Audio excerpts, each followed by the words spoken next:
Va haver un temps en què el poble de Vall d'Ebo es trobava aïllat entre muntanyes.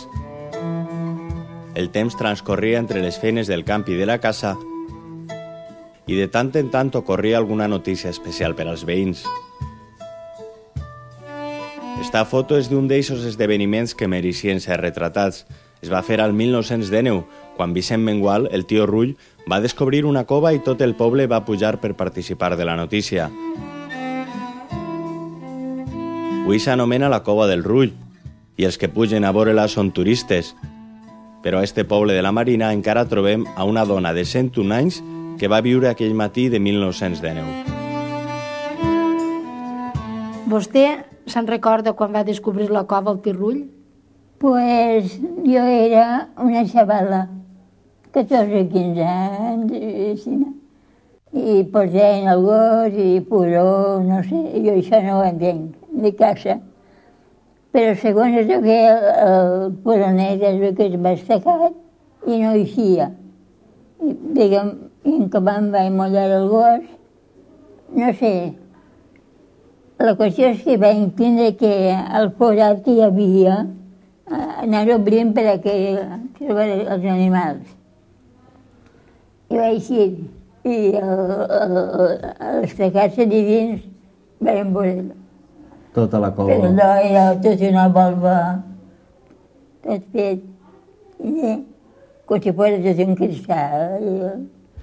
I van entrar els 10 i tot el poble, pues, a veure. I vostè va pujar també?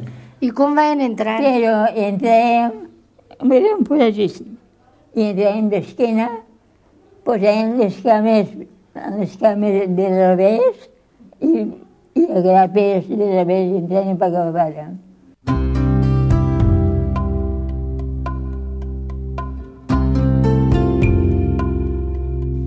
Aliena a l'expectació que va despertar només ser descoberta, la cova i les seues formes entraren a formar part de la vida quotidiana de Vall d'Ebo.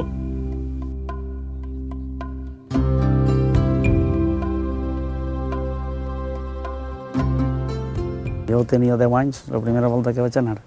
Els xiquets, quan eixien d'escola, pues, anem a veure la cova.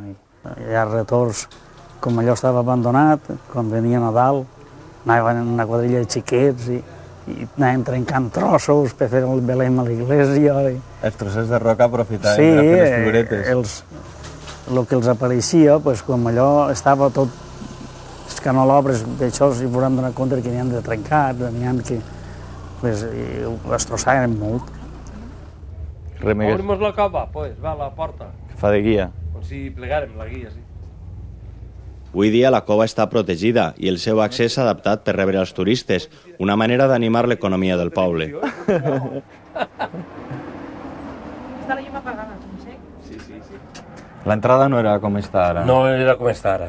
Resulta que tu veus aquesta penya que es veu així, doncs per així ens entrava, tocant el cap, no podíem entrar de cara, sinó que havíem d'entrar de cul, baixant a rapameus. Els veïns entraven així. Baixant així, i ara doncs, això ho han tingut que excavar per a poder entrar, perquè no es podia pagar allà, tampoc no podien passar. Escolta, i abans no hi havia llum.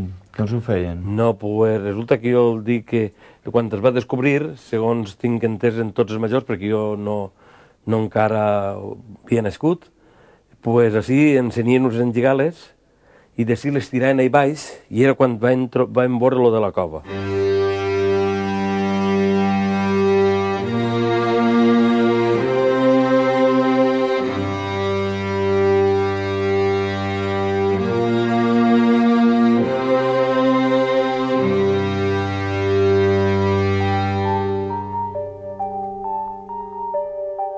Des de que entrà per primera vegada, el tio Rull han passat 86 anys, un temps insignificant per estalactites i estalagmites, però no per al poble. En aquest temps, Vall d'Ebo s'ha transformat, però manté el ritme, la tranquil·litat i el paisatge que l'han acompanyat al llarg de la seva història. Deu ser per això que ací hi ha gent que viu més de 100 anys.